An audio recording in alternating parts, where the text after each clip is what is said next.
Good afternoon and welcome to everybody. मेरा नाम जय है और मैं ओएसिस से हूँ। पावर ऑफ वन सेशन के लिए आज हम जुड़े हैं। पावर ऑफ वन ये नाम रखने का मकसद यही था कि ऐसे इंसानों की कहानी सुनेंगे जिनके दिल में एक सपना था। वैसे तो वो हमारे जैसे इंसान ही है, दो पैर है, दो हाथ है, लेकिन सपना बड़ा था, काम बड़े थे। पहले उन्होंने एक सपना देखा, फिर बहुत सारे लोग जुड़ते गए और आज वो सपना हजारों लाखों लोगों का सपना बन गया है। ये सफर आसान नहीं होता, ये सफर मुश्किल ही होता है। कुछ भी चेंज करना हो, सोसाइटी के फ्लो के अगेंस्ट में जाना हो, लेकिन ऐसी कहानियां हम सुनेंगे, ऐसी स्टोरी सुनेंगे जिसमें स्ट्रगल्स भी हैं, जिसमें बहुत हैप्पीनेस भी होंगे, जिसमें शायद कुछ आंसू भी हो सकते हैं। All the struggles, all the pains, all the beautiful journey that we are going to listen in this today's session. And we couldn't have any better guest today. आज के गेस्ट है अनिल स्वरूप जी, जिनको आप सब जानते ही होंगे। So Anil Swarup ji, warm welcome to you. So today हमारे साथ और दो दोस्त हैं ओएसिस से। सिद्धार्थ भाई जो हमारे साथ जुड़े हैं। सिद्धार्थ भाई is mentor facilitator of Oasis movement and Tina ji हैं who will be co-hosting today's session. Anil Swaroop ji के बारे में आप सभी को पता ही होगा कि he is an ex IAS officer जिन्होंने बहुत सारे रिफॉर्म्स लाए थे, specially in coal and education sector. उनकी जर्नी की शुरुआत ओएसिस के साथ है, ओएसिस के साथ पहचान जब वो कश्मीर आए थे तब हुई थी। तब से वो हमारे बहुत एक मेंटर भी बोल सकते हैं, दोस्त भी बोल सकते हैं, and he has been helping us in many ways. So warm welcome Anil ji. And before we begin with the session, Anil Swarup ji ने जो काम किया है, especially with nexus of good, यानी कि ऐसे लोगों की बिरादरी, ऐसा बोलते हैं कि जो अच्छा काम करते हैं सोसाइटी में। बहुत सारे ऐसे लोग हम न्यूज़पेपर में पढ़ते हैं कि ऐसा हो रहा है सोसाइटी में, ऐसा हो रहा है, लेकिन बहुत अच्छा काम भी हो रहा है। And he has been one of the forces जिन्होंने ये सभी फोर्सेस को एक प्लेटफॉर्म पे लाया है, and he has been leading this movement of good. सो शुरुआत करें क्वेश्चन एंड आंसर की। उससे पहले हम शॉर्ट वीडियो देख लेते हैं उनकी जर्नी का, ताकि हमको पता चले कि वो क्या कर रहे हैं, उनकी जर्नी क्या हुई है। So please request my technical team to play the video. I hope आप सभी को वीडियो देख पा रहे हो। Thank you.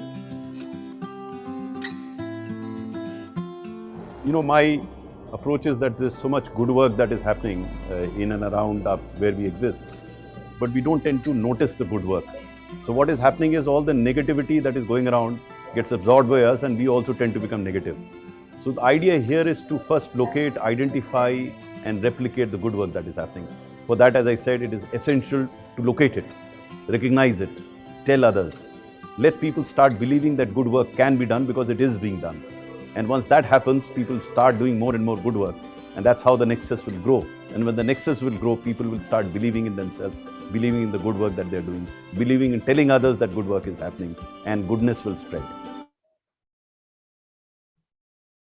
So once again, warm welcome to you, to OSS family, Anil ji and Siddharth bhai and Tina ji. Please, the stage is set. It's all yours. You can take it over from here. Thank you so much जय, बहुत बहुत शुक्रिया। अनिल जी, आज मैं बहुत खुशकिस्मत हूँ कि आपके साथ वार्तालाप करने का मौका मुझे मिला है। Thank you. तो दोस्तों, हमारे सामने अनिल जी बैठे हैं जो पूरे देश से गुडनेस की कहानियाँ इकट्ठा करते हैं और पॉजिटिविटी स्प्रेड करना चाहते हैं और कर रहे हैं। तो हम पहला क्वेश्चन हम ये इंसान के दिल में क्या है, कौन सा मोती है जो छुपा हुआ है, उसको हम जानेंगे। अनिल जी, तो पहला क्वेश्चन ये है कि आपकी लाइफ का सबसे सेटिस्फाइंग मोमेंट अब तक की लाइफ का कौन सा रहा है? ऐसा मोमेंट जो आप हर बार चेरिश करते हो, and the one that will bring the smile on your face when you leave the world. ऐसा कौन सा मोमेंट है?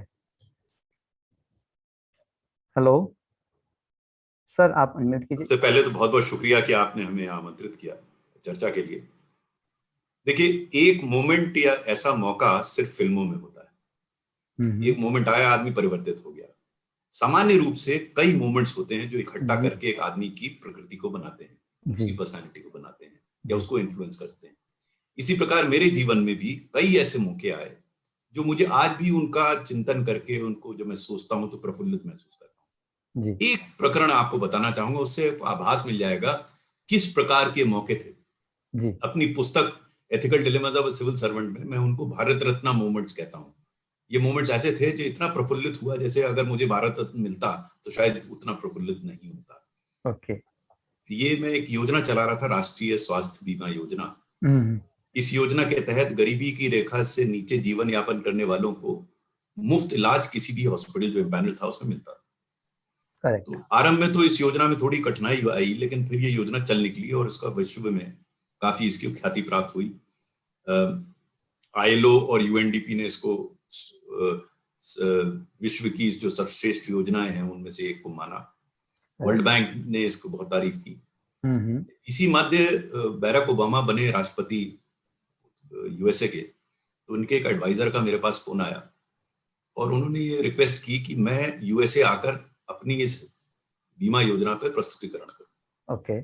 ये सामान्य रूप से नहीं होता है, तो मैंने बताया उनको, भाई भारत की स्थिति अलग है, आपकी स्थिति अलग है, मैं क्या बताऊंगा। लेकिन उन्होंने इंसिस्ट किया। तो मैं वॉशिंगटन जाता था अक्सर वर्ल्ड बैंक से इंटरेक्ट करने के लिए। तो एक बार जब मैं वहां गया तो प्रेसिडेंट के जो एडवाइजर्स हैं, वहाँ एक इंस्टीट्यूट है ब्रुकिंग्स इंस्टीट्यूट करके, वहां पर एडवाइजर्स ज्यादा बैठते हैं। तो वहां मुझे बुलाया गया, मैंने प्रस्तुतिकरण किया इस योजना पे। उस प्रस्तुतिकरण के दौरान उस देश के अधिकारी थे, हमारे मिशन के लोग थे, गेट्स फाउंडेशन, रॉकफेलर फाउंडेशन के भी लोग थे वहां पर। तो जब मैंने प्रस्तुतिकरण के बाहर आके मैं कॉफी पी रहा था तो एक बिल गेट्स फाउंडेशन के प्रतिनिधि थे, मुझ तक आए। मुझसे उन्होंने बड़ा विचित्र सा प्रश्न किया। उन्होंने मुझसे प्रश्न किया, mister Swarup, you are a civil servant but you seem to be very passionate about the scheme, what is the government giving you beyond your salary? Very interesting question कि आप इतना क्यों किसी चीज में लग के काम करते हैं, क्या कारण है?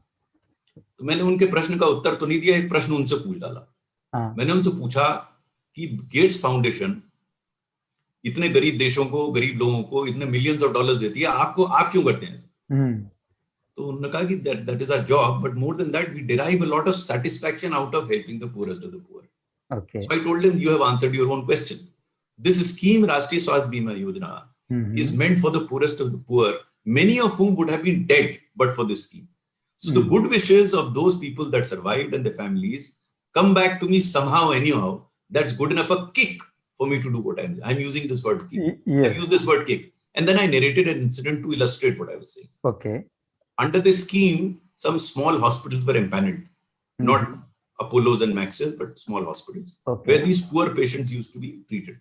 तो एक दिन मैं एक अस्पताल में गया, एक पेशेंट से बात कर रहा था, तभी एक बहुत हल्की सी मुझे आवाज सुनाई दी पीछे। मैंने पलट के देखा तो एक बहुत वृद्ध महिला, 90 वर्ष की रही होंगी, जो बैठ नहीं पा रही थी, वो मुझे बुला रही थी, बेटा इधर आओ। तो मैं गया उनके पास तक और मैं झुक के फिर उनसे बात करने लगा। मैंने उनसे पूछा, माता जी आप ठीक तो हैं? तो उन्होंने कहा, मैं बहुत तकलीफ में हूँ, लेकिन अस्पताल वाले मेरी बड़ा देखभाल कर रहे हैं। मैंने कहा फिर तो आप ठीक हो जाएंगी, अपने घर जाएंगी? बोले बेटा मैं तो एक झोपड़ी में रहती थी, भीख मांगती थी, मेरी तबीयत खराब हो गई, मेरा पड़ोसी वो भी भीख मांगता था, उसने तुम्हारा एक कार्ड देखा, स्मार्ट कार्ड बेस्ड स्कीम थी, वो मुझे अस्पताल में ले आया। यहाँ पे सब मेरी सेवा कर रहे हैं, मुझसे पैसे भी नहीं मांगते, मेरे पास है भी नहीं देने को। मैंने उनसे कहा, माता जी आप चिंता ना कीजिए, आपको एक पैसे देने की जरूरत नहीं पड़ेगी, मुफ्त है पूरा। फिर मैंने कहा आप ठीक हो जाएंगे? नहीं बेटा, मेरी उम्र हो गई, अब तो मैं ऊपर वाले के पास जाऊंगी। ये बहस 10 सेकंड चली, उसके बाद उन्होंने एक बहुत रिमार्केबल स्टेटमेंट किया। मुझसे बोली, ऊपर वाले जाके एक बात जरूर कहूंगी, तुम्हारी स्कीम बहुत अच्छी है। तो मैं इसको भारत रत्न मानता हूँ। ये एक मोमेंट था, और ऐसे कई मोमेंट्स थे मेरे जीवन में, जो शासकीय जीवन था। कई मोमेंट्स। तो आपने एक मोमेंट पूछा तो मैंने एक बता दिया आपको। इस प्रकार के कई मोमेंट्स मेरे पुस्तक में हैं, जिसको मैं भारत रत्न मोमेंट कहता हूँ। इसका मेरा डायरेक्टली कोई शासकीय लाभ मुझे नहीं मिला, लेकिन शायद इससे बड़ा व्यक्तिगत लाभ नहीं मिल सकता। क्या बात है। तो वो माँ जी ने कहा कि मैं ऊपर जाके बताऊंगी कि आपकी स्कीम बहुत अच्छी है, और that was a Bharat Ratna for you. What a beautiful thing. कितना सेटिस्फाइंग होगा वो मोमेंट आपके लिए, जब भी अभी भी याद करते होगे तो उनका चेहरा आपके सामने। जी जी जी, thank you so much for sharing that piece of pearl with us. आगे जाते हैं। आपने सब जानते हैं कि आपने बहुत सक्सेसफुल करियर एक एज ए सिविल सर्विस में निभाई है, और आपने एक टॉप ग्रेड, कंट्री के टॉप ग्रेड ऑफिसर्स की रैंक पे से जाके आपने रिटायरमेंट ली है। लेकिन रिटायरमेंट के बाद आपके पास काफ़ी अपॉर्चुनिटी रही होंगी, जैसे कोई बड़े कॉर्पोरेट को ज्वाइन करना, क्योंकि सुना है और आपने किया है कि जैसे कोल सेक्टर है, फाइनेंस सेक्टर है, बड़े बड़े जो गवर्नमेंट ऑर्गेनाइजेशंस को आपने टर्न अराउंड कर दिया। तो ऑब्वियसली वहां से ऑफर आई होंगी, नहीं और कुछ कहीं एडवाइजरी बोर्ड में रहने के लिए ऑफर आएगी, लेकिन वो सब कुछ छोड़ के आपने शुरू किया nexus of good. So how did it emerge, हम सुनना चाहते हैं कैसे वो आइडिया आया है, और क्या आप बिलीव करते हो उसमें, आपकी बिलीव क्या है कि ये काम आप क्यों करना चाहते हो, और आप उसमें कितना समय दे रहे हो अभी? सबसे पहले तो मैं क्लेरिफाई करना चाहूंगा कि मैं किसी शासकीय कार्य सेवानिवृत्त होने के उपरांत, रिटायरमेंट के बाद, के विरुद्ध नहीं हूं। अच्छा। लेकिन मेरा ये मानना है कि जो व्यक्ति सेक्रेटरी के पद पर रिटायर हुआ है उसको कहीं के लिए अप्लाई नहीं करना चाहिए। It is below the dignity of officer of the rank of secretary government of India to apply for a job. या दूसरा, मैं आज की तारीख में, मुझे कई ऑफर्स आए जी, वही मैं बता मैंने प्राइवेट सेक्टर को ज्वाइन करने से मना कर दिया, लेकिन मैं कई संस्थाओं को एज एन एडवाइजर के रूप में उनको एडवाइस दे रहा हूँ। अच्छा। कुछ एडवाइस निःशुल्क दे रहा हूँ, कुछ एडवाइस सशुल्क दे रहा हूँ। ओके। तो मैं, ऐसा नहीं है कि मैं बिल्कुल सैक्रिफाइस का जीवन अदा कर रहा हूँ, ऐसा बिल्कुल नहीं है। बिल्कुल। लेकिन मैं अपने टर्म्स पे काम कर रहा हूँ, जिससे मेरा फ्रीडम 1% भी कम ना हो। जो मुझे उचित समझता हूँ मैं बोलता हूँ, कहता हूँ, करता हूँ। ये फ्रीडम मुझे जीवन में कभी नहीं मिला। और अब शायद मुझे कुछ सरकारी सेवा में ऑफर भी करेगा तो मैं नहीं जाऊंगा, क्योंकि मैं नहीं समझता ये फ्रीडम मुझे वहां मिलेगा, बंदिश हो जाती है। तो मैं बंदिश में अब नहीं रहना चाहता, एक आजादी का मुझे आनंद मिल रहा है। अब बात रही नेक्सस ऑफ गुड की, इसकी उत्पत्ति कैसे हुई। मेरे दिमाग में तो कुछ ऐसा था पहले से ही, जब मैं सेवा में था। मुझे इस बात पे हमेशा चिंता रहती थी कि आदमी इतना नेगेटिवली क्यों सोचता है, और उसका उत्तर ढूंढते ढूंढते मुझे समझ में आया कि इस देश में लोगों को मसाला ज्यादा पसंद है, तो मसाले वाली बात भी पसंद है। अखबार में अगर अच्छी चीज को निकलेगी कोई नहीं पढ़ेगा, उसने कहा उसने चाकू मार दिया, उसको पकड़ा गया, रिश्वत लेते, वो सब पढ़ेंगे और चर्चा भी करेंगे। तो कोई एक नेचर सा हम लोगों का बन गया है यहाँ पर कि हम लोग को मसालेदार बातें करने में और सुनने में मजा आता है। दूसरों की भलाई सुनने में मजा नहीं आता जितना दूसरे की बुराई करने में आता है। लेकिन जब मैं शिक्षा सचिव बना, तो मुझे शिक्षा का बहुत अनुभव नहीं था। मजाक में मैं कभी कभी कहता था, they were looking for an officer who was the most illiterate, most uneducated, and then they found that in me and made me education secretary. तो सरकार में ऐसा होता है कि बना देते हैं आपको। लेकिन वो जो 20 महीने मैंने गुजारे वो बड़े अच्छे गुजरे आपने सेवा के अंत में। शुरू में जब मुझे पता नहीं था बहुत, तो कई सरकार में तो होता है अक्सर ये कि आप किसी महत्वपूर्ण पद पर हैं, तो बहुत लोग आपकी सहायता करने के लिए आते हैं। मैं उनको राय साहब कहता हूँ, राय साहब, जिन्होंने शायद खुद कुछ नहीं किया लेकिन राय देने में बड़ा, दे आर गुड एडवाइजर्स। और कई महंगे वाले एडवाइजर्स होते हैं जो अटलांटिक के बियॉन्ड यूएसए से भी आते हैं आपको एडवाइस देने। उन्होंने भी इस देश में कुछ खास नहीं किया, क्योंकि उन्हें इस देश की गर्मी इतनी सताती है कि वो रहते उधर ही हैं, वहीं से टीका टिप्पणी करते हैं क्या करना चाहिए, वहीं से एडवाइस करते हैं। और कई लोग यहाँ आते हैं, यहाँ की गर्मी से परेशान होकर कुछ दिन बाद वापस चले आते हैं, फिर टीका टिप्पणी कर लेते हैं। तो मैं उनको क्विंटेसेंशियल एडवाइजर्स कहता हूँ, राय साहब। तो ऐसी एक राय साहब आए, कई राय साहब आए। एक राय साहब का मुझे स्मरण इसलिए है कि जो उनसे मेरी चर्चा भी बड़ी इंटरेस्टिंग। वो आके मुझसे कहने लगे, मिस्टर स्वरूप, I think you should visit England, Finland, Holland, Scotland, New Zealand, all the lands of the world. उन्होंने नाम ले डाले। जब उन्होंने खत्म किया सेंटेंस तो मैंने उनसे कहा कि हैव यू विजिटेड मदरलैंड। तो उनको समझ में नहीं आया शुरू में, बाद में उनको समझ आया। मैंने कहा ये समस्याओं का समाधान पहले तो हमें अपने घर में देखना चाहिए, फिर बाहर जाके देखें। मुझे बाहर जाने में कोई आपत्ति नहीं है, अच्छा ही है, बाहर का मौसम बढ़िया रहता है, यहाँ गर्मी भी ज्यादा होती है। तो फिर मैं अपने शिक्षा सचिव के रूप में पहले 3 माह मैंने सिर्फ भ्रमण किया। मैंने 24 राज्यों का भ्रमण किया। तो जब मैं राज्य कह रहा हूँ तो राज्य का मतलब राज्य का स्टेट हेडक्वार्टर नहीं था सिर्फ। मैंने पहले 2 जनपद जो विजिट किए वो थे बस्तर और सुकमा। फिर मैंने ट्रैवल किया पुणे से Goa by car and dropping down on the way to look at the schools. Then I traveled from Srinagar to Leh, and it is at Leh that I met all of you. I had driven from Srinagar to Leh, and that was a very interesting journey, deep inside mountains, not taking the national highway on many occasions. ये मैं आपको इसलिए बता रहा हूँ कि जब मैं विस्तार से मैंने इस देश को देखा और शिक्षा व्यवस्था को देखा, तो मेरी ये बात स्पष्ट समझ में आई कि कई जगहों पर बहुत अच्छा कार्य हो रहा है। जैसे मैंने ओएसएस का कार्य वहां देखा, मैं बहुत ही प्रभावित हुआ और तभी से मैंने संपर्क बना के रखा आपसे। इसी तरह मैंने एक विजिट में, मैं एक जगह है पस्तेपाड़ा, 120 किलोमीटर पूर्व में है, नॉर्थ में है, थाने डिस्ट्रिक्ट में, एक ट्राइबल एरिया में है। मुझे बताया गया था कि इस स्कूल में बिजली नहीं है। तो मैं जानबूझ के गया उस स्कूल में। वो 2 कमरों का स्कूल था, प्राइमरी स्कूल। और जब मैं कमरे के अंदर घुसा तो मैं आई वाज शॉक्ड। मैंने देखा कि हर बच्चे के पास टैबलेट है, एक स्मार्ट स्क्रीन लगा है। तो मैंने जो टीचर थे उनसे पूछा, संदीप गुण से, ये बताइए आप बिजली कहाँ से लाते हैं, बिजली तो आती नहीं आपके। तो मुझे वो स्कूल के पीछे ले गया, 2 कमरों के पीछे, और उसने फोल्डेबल अपना सोलर पैनल्स दिखाया और बताया मैं इससे चार्ज करता हूँ और टैबलेट भी चार्ज हो जाते हैं। फिर मैंने पूछा, यार ये बताओ पैसे कहाँ से मिले तुम्हें इतने सारे टैबलेट खरीदने के? तो उसने बताया कि जब मैं यहाँ स्कूल में आया था तो यहाँ 40-50 बच्चे थे, कई आते थे कई नहीं आते थे। तो मेरे समझ भी नहीं आया मैं क्या करूँ। तो मेरे पास एक सेकेंड हैंड लैपटॉप था, मैं उसमें जहाँ मैं रहता हूँ वहाँ इंटरनेट आता था, तो वहां से मैं कुछ एजुकेशनल वीडियो डाउनलोड करता था और यहाँ चला देता था। बच्चे चारों तरफ इकट्ठा हो जाते थे, बड़ा लगन से देखते थे, कुछ थोड़ा बहुत सीख भी जाते थे। बराबर। 2 महीने बाद करीब 20 पेरेंट्स, माता पिता उनके आए स्कूल में, और संदीप गुण से उन्होंने विचित्र सा प्रश्न किया। उन्होंने कहा कि भाई पहले तो बच्चे जाते नहीं थे स्कूल, अब सुबह सुबह भागते हैं स्कूल, आपने क्या किया? तो संदीप गुण ने उनको समझाया कि भाई मैं वीडियो चलाता हूँ, शायद इससे अट्रैक्ट हो जाते हैं बच्चे। जब संदीप गुण ने देखा कि पेरेंट बड़ा इंटरेस्ट ले रहे हैं, तो उन्होंने अनुरोध किया उनसे, टीचर्स पेरेंट्स से, कि क्या आप लोग 500-500 रुपए दे सकते हैं, हम 2 टैबलेट लाना चाहते हैं और इस लैपटॉप के साथ लगाना चाहते हैं। तो वो गरीब लोग थे, लेकिन उन्होंने 500 रुपए बटोर के दे दिए, सबने 500 रुपए। तो 2 टैबलेट ले आया, उसने लगा दिए दोनों, और 3 ग्रुप गुट बना दिए बच्चों को, 3 अलग अलग ग्रुप में देखते थे। जो इसका टीचर का पैशन था उसके बारे में चर्चा कर शुरू होने लगी। तो एक एनजीओ और एक सीएसआर फंडिंग एजेंसी स्कूल में आई, और वो भी बड़े प्रभावित हुए। उन्होंने देखा कि इस टीचर का पैशन इतना है, तो उन्होंने फंड कर दिया ये टैबलेट और स्मार्ट स्क्रीन। इस बीच मैं पहुंचा था वहां पर, मैंने ये सब देखा तो मैं भी बहुत प्रभावित हुआ। मैंने एक फोटो ली संदीप गुण के साथ और ट्वीट कर दी। सडनली संदीप गुण से मिलने लोग आने लगे, आसपास के स्कूल वाले, देखने के लिए कैसे कर रहा है। इस बीच नए नए राष्ट्रपति बने थे कोविंद साहब, तो मैं कर्टसी कॉल के लिए गया था उनके पास किसी काम से। उनके पास कुछ समय था, तो मैंने संदीप गुण की कहानी उनको सुनाई, तो वो भी बड़े प्रभावित हुए।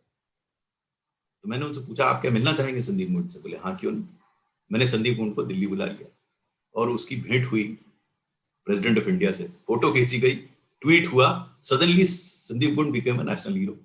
But the story doesn't and here. Okay. The Pastepada model has now been replicated in more than 50,000 schools of Maharashtra. Wow. With around 250 crores required for that. Not a single penny coming from the government, all through cloud funding. Wow. Now this all happened when I was Secretary of Education. It was then that I got this idea कि अगर कहीं कोई अच्छा काम हो रहा है और उस अच्छे कार्य की हम चर्चा शुरू कर दें, तो उस अच्छे कार्य से फिर लोग जुड़ने लगते हैं और वो अच्छा कार्य बड़ा हो जाता है। यही नेक्सस ऑफ गुड की उत्पत्ति हुई। सबसे पहले मैंने एक ट्विटर हैंडल से शुरू किया, अच्छी बातों की चर्चा उससे होने लगी। फिर हम लोगों ने वेबिनार शुरू किए, फिर हमने एक फाउंडेशन सेटअप किया, नेक्सस ऑफ गुड फाउंडेशन। अब हम रेगुलर वेबिनार्स करते हैं, क्वार्टरली मैगजीन निकालते हैं, उसमें जो भी अच्छा कार्य कर रहा है, और अच्छा कार्य में खाली वो कार्य अच्छा, जैसे आपने किसी अंधे व्यक्ति को आपने सड़क पार करा दी, अच्छा कार्य है, लेकिन वो नेक्सस ऑफ गुड का कार्य नहीं है। नेक्सस ऑफ गुड वो है कि जो अच्छा कार्य रेप्लिकेट हो सके, स्केल हो सके गवर्नमेंट और प्राइवेट सेक्टर के माध्यम से। ये बड़ा सिद्धांत है कि हम सामान्य रूप से प्राइवेट सेक्टर वाले सरकार को गाली देते हैं और सरकार वाले प्राइवेट सेक्टर को गाली देते हैं, जबकि दोनों प्राइवेट और पब्लिक में बहुत अच्छे लोग हैं। मेरा ये मानना था कि अगर अच्छे लोग दोनों साइड पे जुड़े तो शायद अच्छाई बढ़ेगी। और ये भी मेरा मानना था कि एफिशिएंसी तो प्राइवेट सेक्टर में आ सकती है, लेकिन स्केल पब्लिक सेक्टर से आएगा। तो ये एफिशिएंसी और स्केल को साथ जुड़ना पड़ेगा, और ये एक महत्वपूर्ण अंग बन गया नेक्सस ऑफ गुड का। आज की तारीख में हजारों के माध्यम में लोग इससे जुड़े हुए हैं और कार्य हो रहा है। And so the goodness has started spreading across. Thank you so much. तो अब जबकि हमने नेक्सस ऑफ गुड के बारे में सुना है, तो this is what is happening now. तो इसका शुरुआत करते हैं बचपन से। हम जानते हैं कि हमारी जो सफलता की ऊंचाइयां है, उसके फाउंडेशंस, उसके जो नींव होती है, वो बचपन में डाली जाती है। तो हम कुछ बातें आपके बचपन से जानना चाहेंगे कि what role did your parents, your teachers and of course few mentors, you may have come across few mentors in your youth or during early time of your career. ये लोग का क्या रोल रहा है, उधर से ऐसा क्या मिला जो आपको ये जीवन में ये सब हासिल करने के लिए आज तक काम लग रहा है? Something from your father, mother, relatives, teachers, schooling का क्या रोल था उसमें, और आपके मेंटर्स का, इसके बारे में कुछ प्रकाश डाल सकते हैं आप? You know, any individual is what he is as a consequence of the influences that individuals and institutions have over him. Every individual. Yes. And whatever I am today, I am indebted to those individuals as well as those institutions. Yes. Starting with my parents, all parents want their children to do well in life. Mm-hmm. My father was very disciplined, so I imbibed that discipline from him. Okay. Very disciplined. He used to plan. And his planning was to an extent that when I was 10 years of age, I saw a piece of paper where he had planned all my studies for me to become an IAS officer. Oh. As early as that. I never knew what IAS was. It was my father's dream. And then I made it into my dream and became an IAS officer. Okay. So his discipline, his planning was something which I imbibed. My mother was totally different from my father. Like all mothers, she was very doting. She always looked after me, but she imbued some values in me. Okay. In the beginning of my life, till about class 7, I did not win a single medal or a certificate or a cup. And I used to feel very frustrated because I thought I should. I was reasonably okay in studies, but otherwise I was trying so many other things, which I was not getting anywhere. And I used to feel very frustrated. My mother used to tell me, "Tumhara time aayega, kyun pareshan hote ho?" And then one day she used this phrase, or this couplet, "Karmanne vadikaraste maafelesh." Now at that point in time, I did not understand the meaning of it. It was much later in life that I discovered. And I was gradually discovering, but I finally came to the conclusion that you have absolutely no control over results. Absolutely no control. You have only control over your own actions. And if you start enjoying your actions, then it doesn't really matter whether you achieve your goal or not. In all likelihood, you will.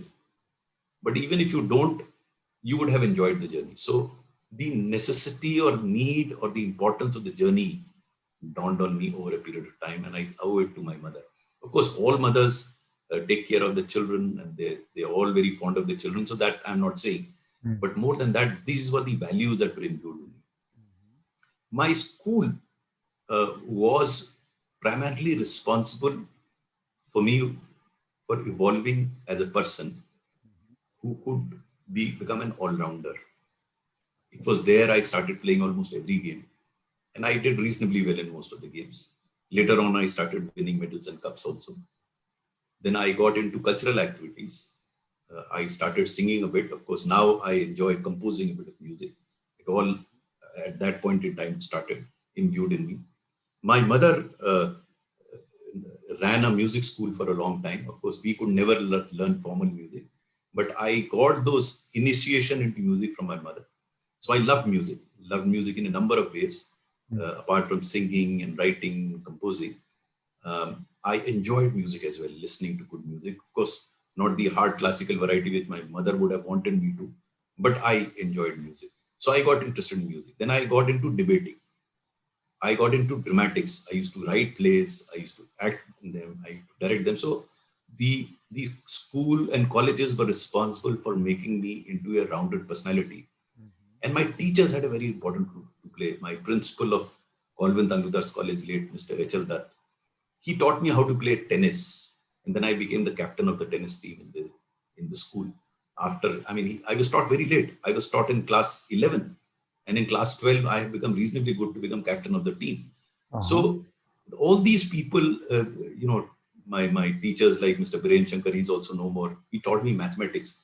And no one ever believed that I will ever give up mathematics, which I did in my bachelor's class. So, many, many people had influence on me in becoming what I am today. I'm indebted to each one of them. And then even after getting into the service, it's not that your personality stops getting developed. Yes.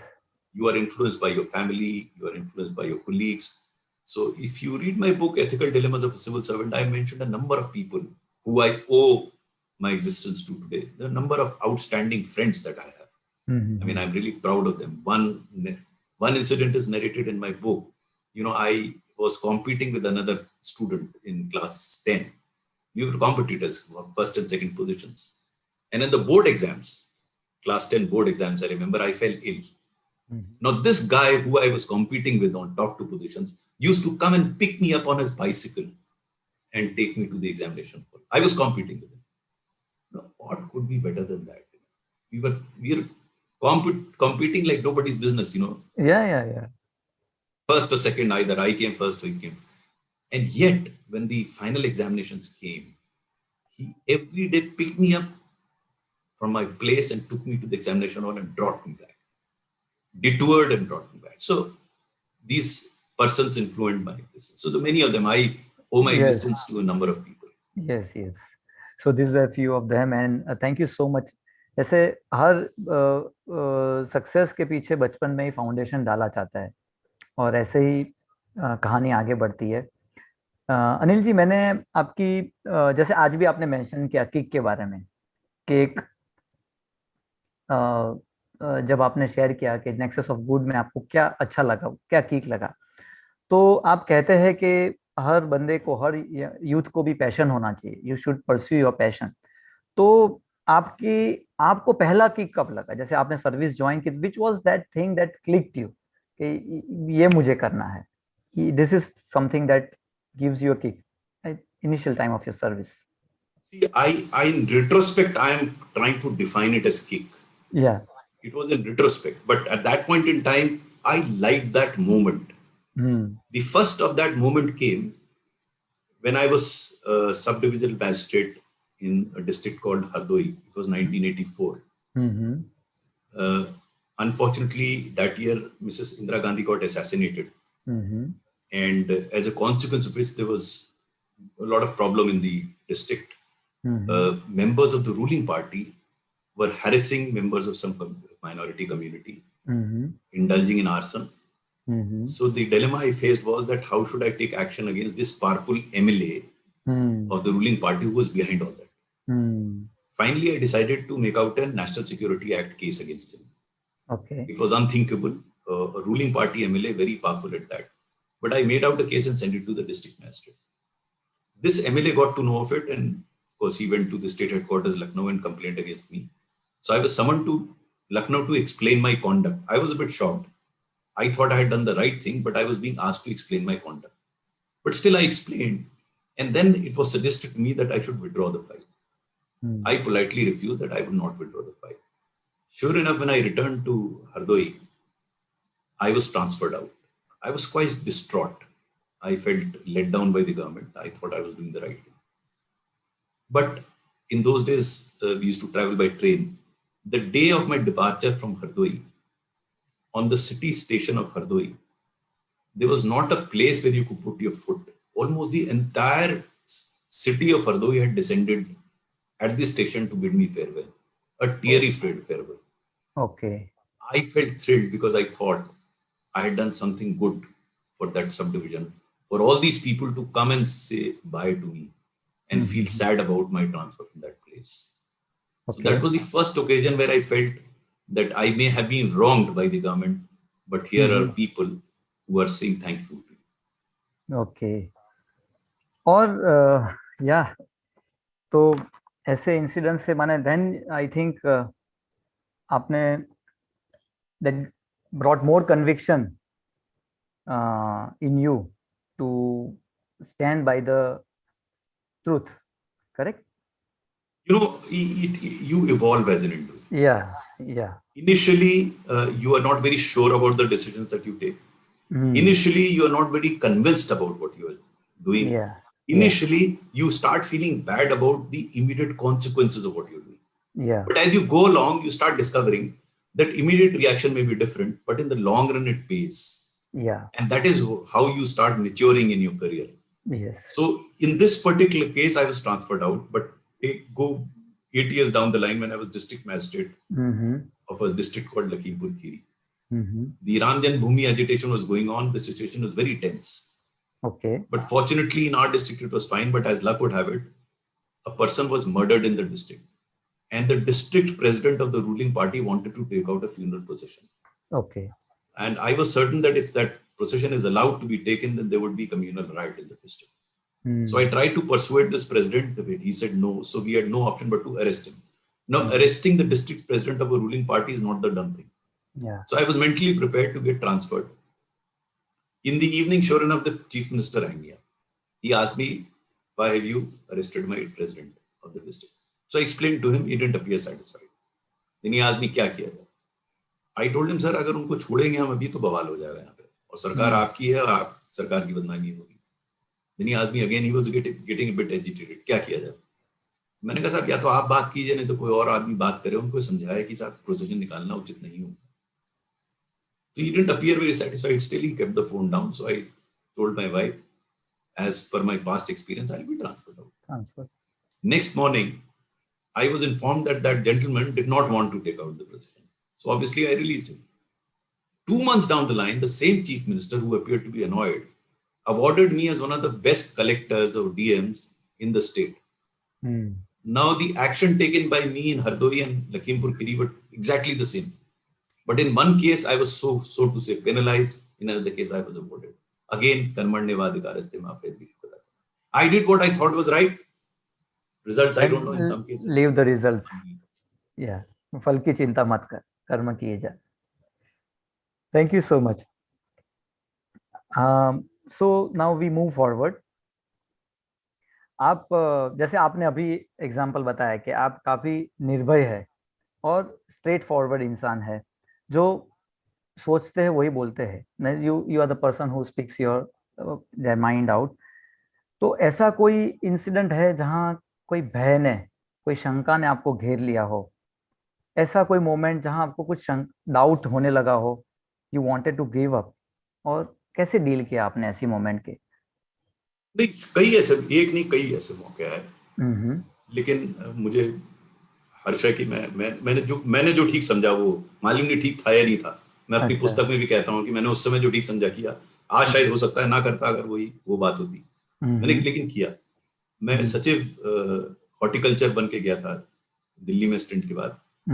State में secretary horticulture था. तो स्थिति बड़ी खराब थी state की. तो मेरे जो मंत्री थे बड़े भ्रष्ट थे.